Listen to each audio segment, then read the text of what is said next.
और किस तरह उसने उनके द्वारा कामदेव का दहन हुआ, यह सब कुछ बताया। मुने, यह सब सुनकर तुमने गिरिराज से कहा, शैलेश्वर, भगवान शिव का भजन करो।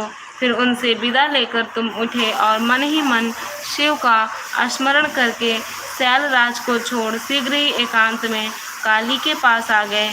मुने, तुम लोक परोपकारी ज्ञानी तथा शिव के प्रिय भक्त हो, समस्त ज्ञानवानों के शिरोमणि हो, अतः काली के पास आ उसे संबोधित करके उसी के हित में स्थित हो, उससे सादर या सत्य वचन बोले। नारद जी ने तुमने कहा, कालिके, तुम मेरी बात सुनो, मैं दयावश सच्ची बात कह रहा हूँ। मेरा वचन तुम्हारे लिए सर्वथा हितकर, निर्दोष तथा उत्तम काम्य वस्तुओं को देने वाला होगा। तुमने यहाँ महादेव जी की सेवा अवश्य की थी, परंतु वह बिना तपस्या के गर्वयुक्त होकर की थी।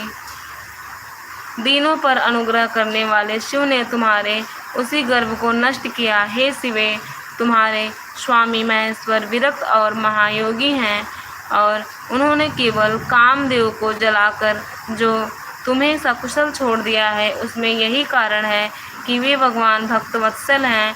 अतः तुम उत्तम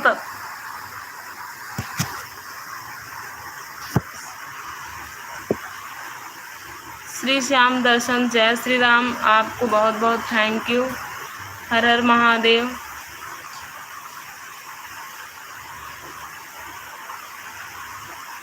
और बिना तपस्या के गर्वयुक्त होकर की थी। दीनों पर अनुग्रह करने वाले शिव ने तुम्हारे उसी गर्व को नष्ट किया है। शिवे, तुम्हारे स्वामी महेश्वर विरक्त और महायोगी हैं। उन्होंने केवल कामदेव को जलाकर जो तुम्हें सकुशल छोड़ दिया है, उसमें यही कारण है कि वे भगवान भक्तवत्सल हैं। अतः तुम उत्तम तपस्या में संलग्न हो, चिरकाल तक महेश्वर की आराधना करो।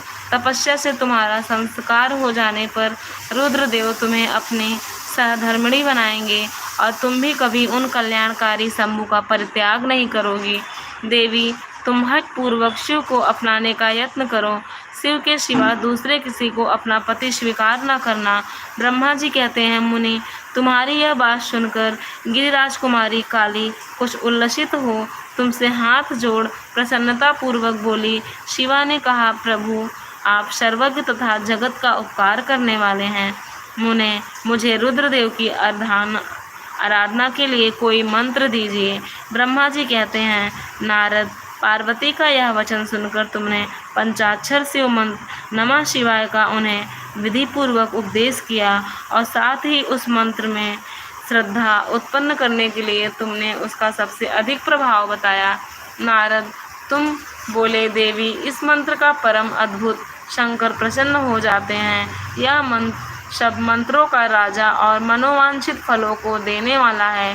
भगवान शंकर को बहुत ही प्रिय है तथा साधक को भोग और मोक्ष देने में समर्थ है।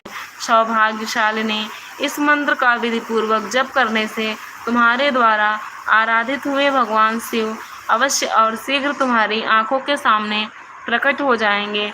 शिवे, शौच, संतोष आदि नियमों में तत्पर रहकर भगवान शिव के स्वरूप का चिंतन करती हुई तुम पंचाक्षर मंत्र का जप करो। इससे आराध्य देव शिव शीघ्र ही संतुष्ट होंगे। साध्वी, इसी तरह तपस्या करो और तपस्या से महेश्वर वश में हो सकते हैं और तपस्या से ही सबको मनोवांछित फल की प्राप्ति होती है, अन्यथा नहीं। ब्रह्मा जी कहते हैं, नारद, तुम भगवान शिव के प्रिय भक्त और इच्छानुसार विचरने वाले हो। तुमने काली से उपर्युक्त बात कहकर देवताओं के हित में तत्पर हो स्वर्ग लोक को प्रस्थान किया। तुम्हारी बात सुनकर उस समय पार्वती बहुत प्रसन्न हुई। उन्हें परम उत्तम पंचाक्षर मंत्र प्राप्त हो गया था। श्री शिव की आराधना के लिए पार्वती जी की दुष्कर तपस्या। भगवान शिव को पाने के लिए माता पार्वती ने बहुत ही कठिन तपस्या की थी, जो कि हम आपको बताएंगे। ब्रह्मा जी कहते हैं, देवर से तुम्हारे चले जाने पर प्रफुल्लित हुई पार्वती ने महादेव जी को तपस्या से ही साध्य माना और तपस्या के लिए ही मन में निश्चय किया। तब उन्होंने अपनी जया और विजय